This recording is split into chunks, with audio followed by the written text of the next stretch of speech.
I'm not one for complicated intros, so let's get into it.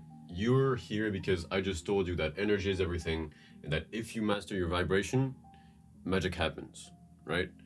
And truth be told, all of this revolves around identity. Now, if you've been in the manifestation space for a while, you've probably heard it already, right? Self concept, all that shit. And then people give you a bunch of techniques to get there. Truth be told, I will give you techniques, but it will be much simpler. I do believe if you follow this video, you'll have the strongest grasp on manifestation that you've ever had. Because I inspire myself from two people. One is called Neuro Knowledge, which, if you're in the manifestation space, you probably know about. He's a guy who's literally helps elite athletes, Hollywood actors, and like big ass entrepreneurs to max out their results through manifestation. And the other one is a guy called Saja Fendel, which he's more about the whole unconditional happiness side of things. And I've found out that both of their viewpoints both lead to good manifestation. So I'm gonna use those two viewpoints to make sure you understand everything that there is about manifestation, and that you can start using it to effortlessly manifest everything you want. Now, I do lack some experience in it. Like, I haven't had as many results as I could have yet, but I also have the biggest ambitions. I want to get to the point where I can literally manifest anything instantly. Like, I decide something is true and it just becomes true because I decided it. And that's the method I'm gonna go and use for it. So hopefully it's gonna help you out, and it's gonna help you understand how it all works. And most of all, it's gonna allow you to have extremely good results in the long term, because I do use stuff from Neuro Knowledge, which, as I've said, whoa, this shit keeps going. It's crazy. I wanted to have a cleaner board because it was very dirty. As you can see, there's a bunch of marks here, because I didn't do it properly until now. But now I'm trying to do it properly, so I'm doing it Neuro Knowledge style. And yes, I bought a whiteboard because at the time I wanted to do like him, you know? What can I tell you? The guy inspired me. And now it's just because I like standing, to be honest. It just feels better that way. All right, so wait, I still haven't. Oh. So the first two things you need to understand, and they're going to be very basic, very simple, is there is the inner world. Don't mind my weird ends right there. And there is the outer world. But truth be told, once you start investigating all this, there is no such thing as inner or outer. It's all you. Literally all you. The outer world is actually just made of your perceptions. You can only see the outside because you just see colors. Even shapes, even all kinds of like shadow, all that stuff is just color. Color that ends up forming a shape because there's a bunch of color from this, like this whole kind of space, and it forms a shape, and tons of things like that. And everything around weight, around touch, around smell, all that are just sensations. If you closed your eyes and started touching your own hand, you'd realize you cannot actually feel the hand like you see it, except if you start visualizing it. But if you're just touching it, it's something very hazy, very fuzzy. It's just a sensation. So everything in the outside world is just a sensation, and everything in the inside world, so your thoughts and your imagination, are just inner senses. It's just the same that's happening on the outside, just inside. And that's why there is no actual inside and outside. Everything is you. Everything is perceived by yourself. Everything is awareness. Once you realize this, you don't call it inner world and outer world anymore. You simply call it mental or spiritual world,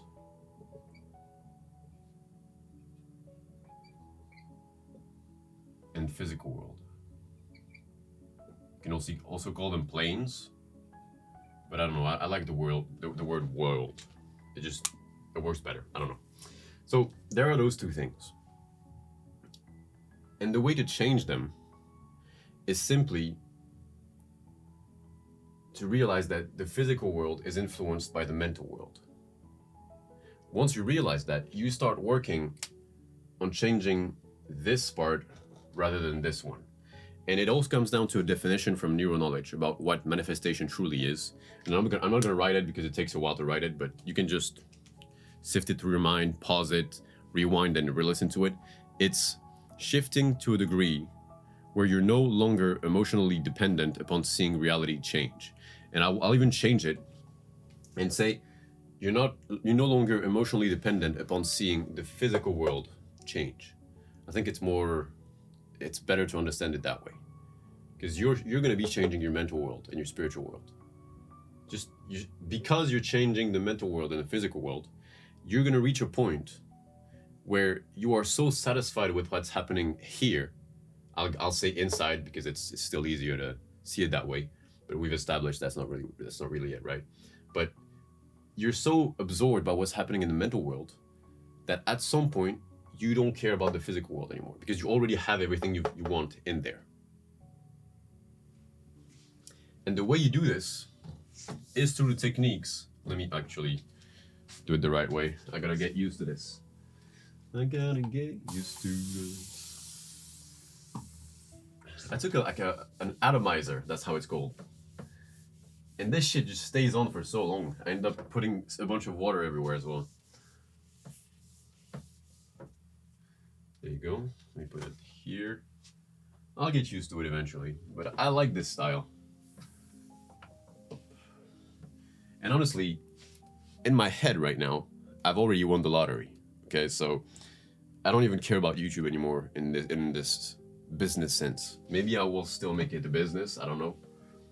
To like help people better. Who knows? But I'm just doing YouTube to just share what I'm learning right now, because it became a habit, you know. Every time I have something cool that I just learned, I start thinking about how can I teach it.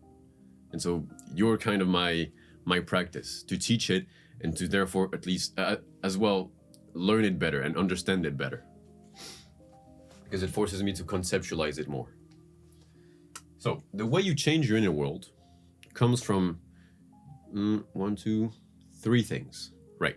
For the inner world, okay? We're talking the inner world right now. Again, the whole goal of both inner world and outer world, or like physical, like mental world and physical world, is going to be to not be attached to the physical world anymore, okay? Because that is what matters the most. It's that you're okay without your physical world changing whatsoever. So right now, mental world work. I'm just going to call it mental instead of having to say mental and spiritual every time, because it just complicates it all otherwise. So the first part is the past. Second part is, how should I say it? We'll just say wish fulfilled. A lot of people know about this if you've read Neville Goddard or any kind of stuff like that, but I'm going to explain it, don't worry. And it's pretty self-explanatory if you read it. And the last one is inner dialogue. Whoops. So for the past stuff, it comes down to one thing that neuroknowledge explained earlier, and I think Neville Goddard also spoke about, to be honest. It's just that neuroknowledge explains it in a more modern way, in a more understandable way, because it adds, the whole subconscious mind thing to it, and it's interesting. When Neville Goddard was more philosophical about it, it was a bit weird. So the past thing is that, imagine you had your parents fight about money when you were a kid, a lot, right? It was a constant problem. Well, you would have associated subconsciously money with conflict, with unhappiness, with hurt. And therefore, when you start to want money and you start trying manifesting money and all that shit, your subconscious mind is going to do one of two things. It's either going to say, no, fuck that. I don't want conflict. I don't want hurt. I don't want all that bad shit. Or it's going to say, okay then, I'm going to give you the hurt, the conflict, and the bad shit. Just one of those two. So if you want to avoid that, you want to make sure that your past isn't filled with negative associations anymore. So I'm gonna go for the money again. Damn. Oh.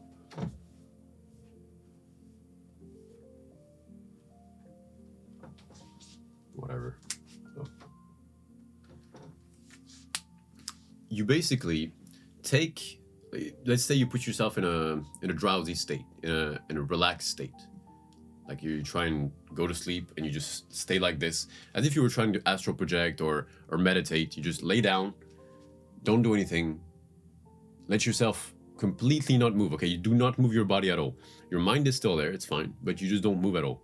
At some point you'll reach a point where you're really fucking relaxed. Your body is asleep and your mind is awake. At that point, you start thinking about a scene of the past. Doesn't matter if you visualize it super clearly. I was worried about that for a while as well, but turns out as long as you can hear the scene to some extent, and maybe you have some images here and there, that's fine. Like just having the sounds of the visualization is fine. All right. So you visualize this thing, this scene of the past, and instead of having it turn the way it turned out in your memories, you make it turn as if it turned perfectly, as if you already had that thing you want, in a way. Let's say, for example, it's money again. Well, if your parents used to fight about money a lot, you can imagine that the arguments instead were them embracing each other, saying, okay, we're going to be able to go on vacation today. Again, like money is really good these days. I'm happy to be with you. I'm happy that we've built this together, this kind of stuff, right? If you have trouble with love because you've seen your parents fight and you've seen them say horrible things to each other, you go to the memory or memories, okay? You can go for several memories if you want to really clean it up. And you think about their arguments and you start just imagining them actually be loving. Just embrace each other, hug each other. If they have an issue, they resolve it with a sort of like fun kind of way, maybe. You change the dynamic, basically. The advice from Neuroknowledge was to find a core memory and just modify this one. But in my opinion, it's even better if you just look at all basically every memory of conflict about a subject that you want to improve in your life. If a memory comes up fast, like you don't have to look for it like crazy, it just comes up, that means it's important. That means it has impact on your subconscious, and therefore you want to change it. At least it's better. And so you do that on a loop. You just change the memory and you loop it. You loop it that way until it feels like the real memory. And once it feels like the real memory, maybe your logical mind will still know it's not what actually happened, but your subconscious mind will experience it as true. And if the subconscious mind experiences something as true, it will make it true. And therefore it releases the negative association that you had and makes it much easier for you to simply manifest with those two afterwards. Because now the past isn't an anchor anymore. It's not a little boulder that's holding you down, telling you to either no or okay to suffering. Now it's a hell yes to abundance.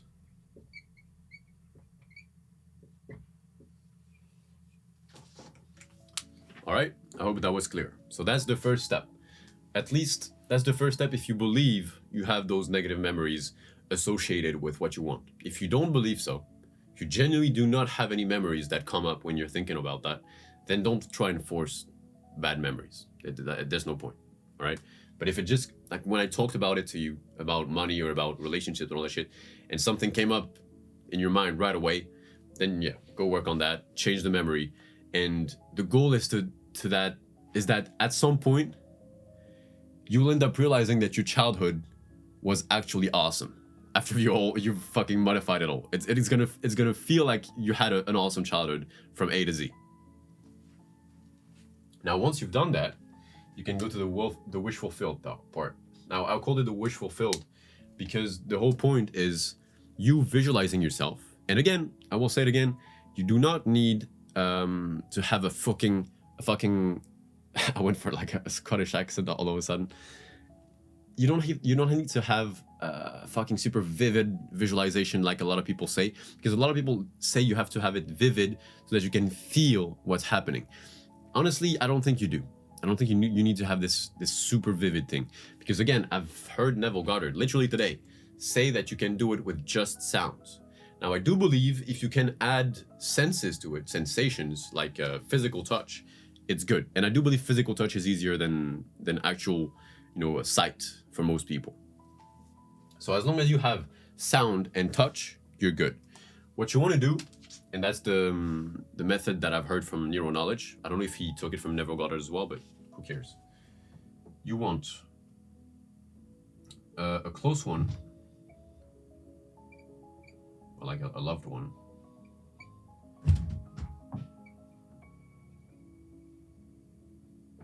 congratulating you on having your desire.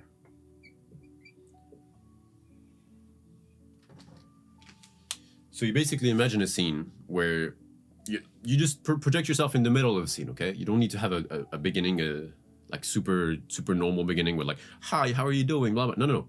Right in the middle, where they just say, damn, I'm so happy for you that you got 10K a month.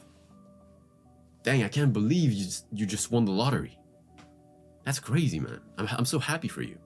And like he dabs you up, boom, little shoulder bump, this kind of stuff. If you're a girl, like it's a hug or it's I don't know how girls fucking I don't know, but you get what I mean, okay? So you have your close one congratulate you, and you feel the way you would feel if that happened. That means that, like, for my personal thing, I know that when we get excited with my best friend, we would like shoulder bump, boom, boom, and maybe we'd start, giggling like little hyenas because we have a weird laugh, like we're like, this kind of stuff, right? And it makes me smile instantly when I think about this stuff, because I see my best friend smiling and it's fucking awesome. And I start feeling a little thing here, like excitement. So you do this scene, again, in this relaxed state. Same method as for the pasting. Both of them are actually the same method. You just do it with different things. Like this one, you have to imagine it as if it was a memory, as if it had already happened. And this one, you just imagine a memory and modify it. But for both of them, you go for this relaxed state where you're just lying down and your body is asleep. It's pretty much asleep, but you're still aware. And then you visualize this one. Again, visualize it as if it had already happened, as if it's just a memory, right? It's something that happened. And once you've seen it, you felt the feeling, you just loop it. You do the exact same scene, the exact same words, the exact same touch, just once again. And again, the exact same feeling. You let the feeling come, because the feeling is important. You keep looping it until you're kind of bored of it, right? Until it just feels a bit forced to try and repeat it again and again and again, because it shouldn't become a chore. Also, if on some days you don't want to do it, you feel lazy, you don't want to do it, don't do it. Again, it should not feel like a chore. This inner world work is about you feeling good about your inner reality, about your mental world. The mental world is supposed to be the place where you're feeling good because you have everything you want. So you loop it, and eventually, after looping it for a while, whether it's on the first day, on the second day, on the third day, on I don't know how many days, you should not feel the feeling of excitement as much anymore. Because you would have seen this memory so much that at this point, it's just not a crazy memory anymore. It's just normal. It's just, yeah, I won the lottery. Okay, it's been a while now. Come on. Yeah, I made 10K. Like, yeah, it's been a while. Like, it's just normal now.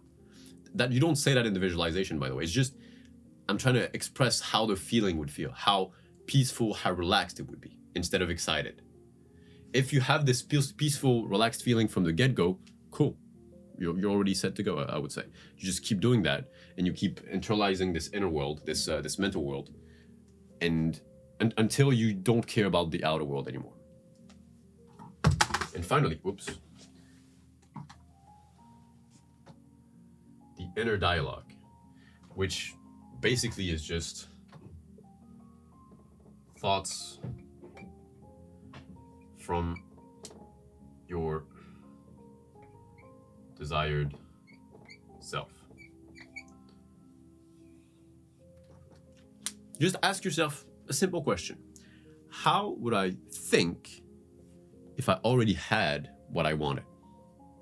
What would be my concerns? What would be my plans, my goals, my like projects, right? Because if right now your plans are to make $1 million or to find a girlfriend, you probably wouldn't think that if you already had these things. If you had $1 million, you're probably thinking more like, okay, how can I expand my business? Or how can I, like, what's going to be my next vacation? Or like, oh, I'd like to try this new activity right now. It's a bit expensive, but now I got the money, so who cares? You wouldn't even be thinking, now I got the money, so I don't care. You would just be thinking, oh, okay, this one is interesting. Oh, $8,000 for this activity. Cool. No, it's all right. It's an okay price. You get what I mean? You would start having these thoughts that you don't have in your day-to-day life right now because you don't have those things you want to have yet. But the inner dialogue allows you to be in this inner world, in this mental world that puts you in this identity of the person who has it already. Because one of the rules of manifestation is you can only have what you have. That's stuff I got from neural knowledge as well. I want to be clear, right? I'm copying a lot of his stuff because it's just good, right? Like this thing mostly comes from him. I just modified it a bit here and there. So the whole point of this mental world thing is that through changing your past, through having this wish fulfilled on a regular basis, and through having this inner dialogue, again, that's what you do throughout the day, okay? You either say stuff like, I knew I'd make $1 million. I knew I'd have the perfect girlfriend for me. I knew I knew I'd have the perfect physique. You either say it that way and you just repeat the same phrase over and over again. That's what's recommended by neural knowledge. You try to have the feeling as well of it, right? I knew I'd have the perfect physique, and you feel good about it. You sense this sense of it feels good every time you have the thought, and just repeat it over and over again. Or you do that a little bit here and there, and you also do it like I just recommended you, which is literally a full inner dialogue of the person that would have those things already. For example, let's give the example of I have $1 million. I'd be walking around. I'm going about my business, my business in the physical world, and in my head, I'm not acting as if I'm going around my business in the physical world. I'm acting as if I'm having my business in the mental world, in the one I want, in the one I already have. So I'd be saying stuff like, okay, I've been making 10K a month right now, but maybe I can make 20K by just improving the clients. Yeah, cool. Okay, I think I'm going to do that. Oh, I love that I'm going to be able to go and have a 1 week of vacation right now. Maybe I'm going to go for a month, actually. I've been doing good with the business right now. Yeah, I'm going to go for a month. I'm going to go do some surfing, some jet skiing. Maybe I'll jump over a plane as well. I don't know. I heard it's pretty expensive, but it shouldn't be that expensive for me anyway, so all good. I just came up with it right now on the spot, but you know what you want, technically. So you have those mental conversations on your own. Everything you would do and you would think, and in your desired reality, in your desired self, just think them right now. That's all there is to it. So hopefully you understood. Modify your past. Have visualizations of the same scene over and over again, of what you would of someone congratulating you for what you've just gotten, and feel how it would feel like until it feels completely relaxed and it doesn't feel crazy anymore, and then you can just keep doing it, but it just feels normal. And finally, think the thought you would have if you already had it all. So that's for the mental world part.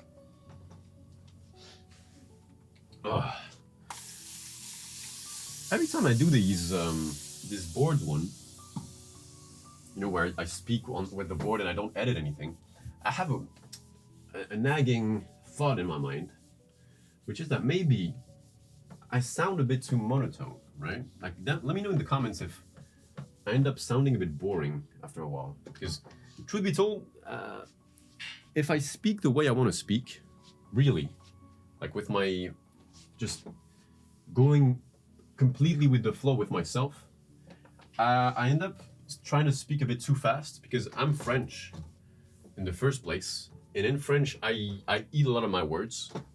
And maybe you've noticed that on some parts of the video. When I start eating my words, I don't make sense. I start stuttering in English, because in English you have to have a certain rhythm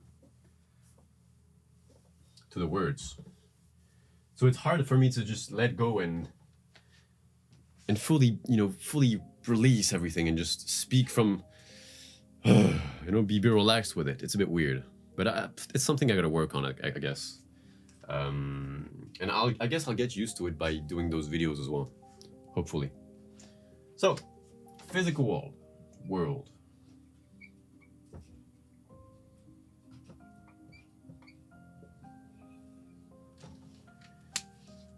Now, the mental world part was about creating this world where you have everything you want already, which was one of the parts of not being emotionally dependent upon seeing the physical world change anymore. Because as I've said, that's how you manifest. But the second part is about not being affected by any negative things that could be happening in the physical world anymore. And the way to do that, and that's where I'm going to differ from neuroKnowledge, because he has other ways. But in his book, he talks about a similar way, which goes with the whole Sacha Fendel thing. As I've said, he's the other guy who I inspire myself with. The main concept about this whole thing is unconditional happiness. And once you realize that everything is you, that everything is just happening within awareness, which you are, right? You're just this thing watching everything happening, and also you're the thing that is being watched. It's a bit weird, but it is true. For example, how could I illustrate it? If you realize that everything you're perceiving is actually happening within your mind, then you realize that what you thought was outside is actually inside as well. How could I explain it? If you see that the colors that you see right now in front of you, including the screen you're watching this video on, are simply within your mind, then you realize that the stuff that you believe to be at a distance from you because you thought you were a body are actually inside of you, are actually within you. And you are not the body you see. The body you see is just part of this world of colors that is perceived within you. And you don't start trying to imagine that it's within the body. You just start realizing you're not the body. You're something that is perceiving all of that. And that all of that is actually within you. This expanded thing, that you don't have a shape in particular. You're just this thing that's just watching it all. It's a bit hard, but if you practice this, you might start looking at things this way. Not all the time, but you're gonna see it. Once you realize this, something happens. You start realizing that the emotions you experience are not actually yours. They're just stuff happening within yourself. And the way you experience them is through sensation, more precisely within the body. For example, when you're stressed, when you're afraid, when you have any negative emotion, you feel it in the body, whether it's in the chest, tightening, or something in the head, maybe like a migraine or something tight. Sometimes it's in the belly. Sometimes it's in the legs, right? You have fear. You're losing everything in your legs. It's always a body reaction. It's always a sensation. Once you realize this, and most of all, once you realize that everything is just there to be experienced, you can stop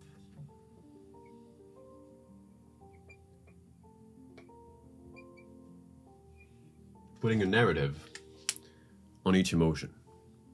Because truth be told, The only difference between excitement and nervousness, excitement and fear, is the narrative you put onto it.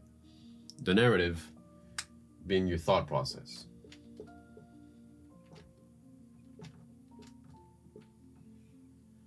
Let me explain. Let's say you have a bit of a tightness in the chest, a little bit, a slight tightness.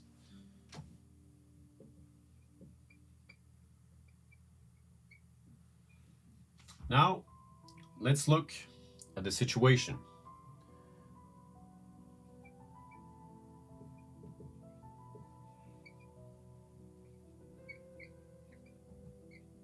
Two types of situations: a positive experience and a negative experience. If your mind, if your thought tells you that what you're having is a negative experience, let's say you're about to have a public speaking, like to publicly speak, and there are tons of people, and your thoughts start saying, you're never gonna make it, you're gonna embarrass yourself, like it's gonna be awful.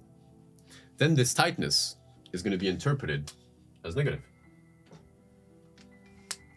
And if it is interpreted as negative, you're gonna wanna try and suppress it. You're not gonna wanna be feeling this way.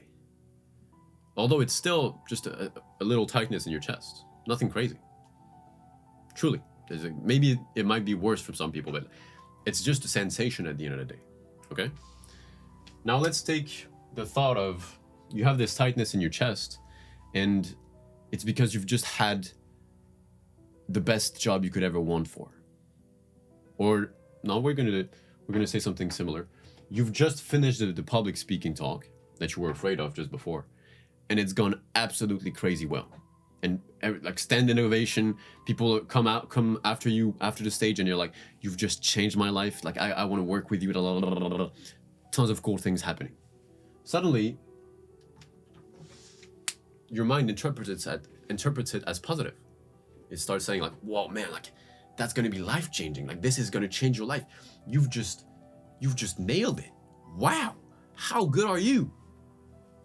And suddenly, exactly same tightness again. But it's positive. So you're enjoying this tightness. You're like, fuck yeah.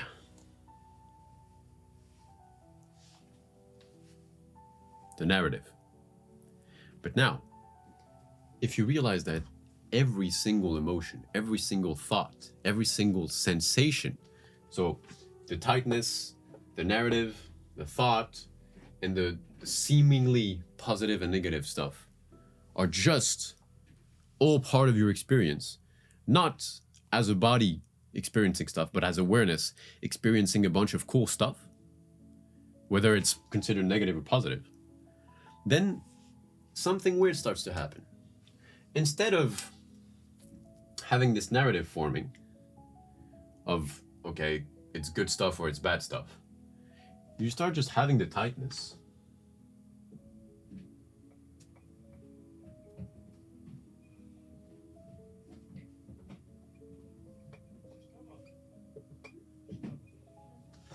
And instead of believing that you should try and avoid the tightness because it's causing negative, because most of the time, when it's positive, we don't want to avoid it. When it's negative, we want to avoid it. We want to resist it, right?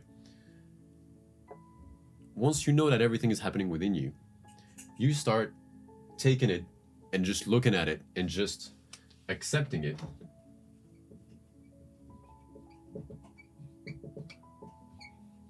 No matter the context. So if, let's say you had this tightness that happens right before the stage, instead of telling yourself, oh no, it's because I'm stressed, it's because I'm gonna have a bad day, I'm gonna do terrible. Instead, you just start thinking, interesting, I'm having a tightness here. And you just stay there. Not as the body, you're just looking at it, experiencing it. Almost from the outside, right? Like, And you listen to the people out there, you look at the scene, fully just looking at it, as if it's just an experience happening. And weirdly, when you accept the tightness, when you accept that it's just a sensation, it will dissolve on its own. And this ability to not make any distinction between seemingly negative and seemingly positive emotions, and realizing that there are actually just all physical sensations that happen because of thought, and that, again, we've just established, thought and sensations are both happening within you. They're just a part of you, and you can just look at them as an experience. Then anything that happens in the physical world stop having an effect on your emotional stability. Whether it's a positive or negative emotion, it just gets looked at, gets accepted, and dissolves back into awareness, into yourself. And when it dissolves back into awareness, without any resistance, you don't have any real change in emotional frequency. And it doesn't get stuck in your subconscious for later stuff. It doesn't create any negative associations for the future. And most of all, it doesn't disturb the frequency that you've been building, that you've been fostering within the mental world. So when you do all those two things, you end up having the mental world that builds a good frequency, that builds the frequency, the identity of the one who already has everything you want. And then everything in the physical world cannot change this frequency because you accept it all, not as negative or positive, just as experience, just as the stuff happening within you. And once you have mastered those two things, I can genuinely say that you'll be fine, that you'll just manifest anything you want. Hopefully it helped.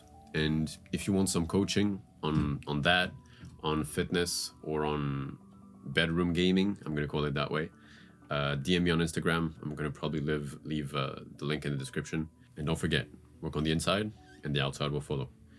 Take care, man. Johnny.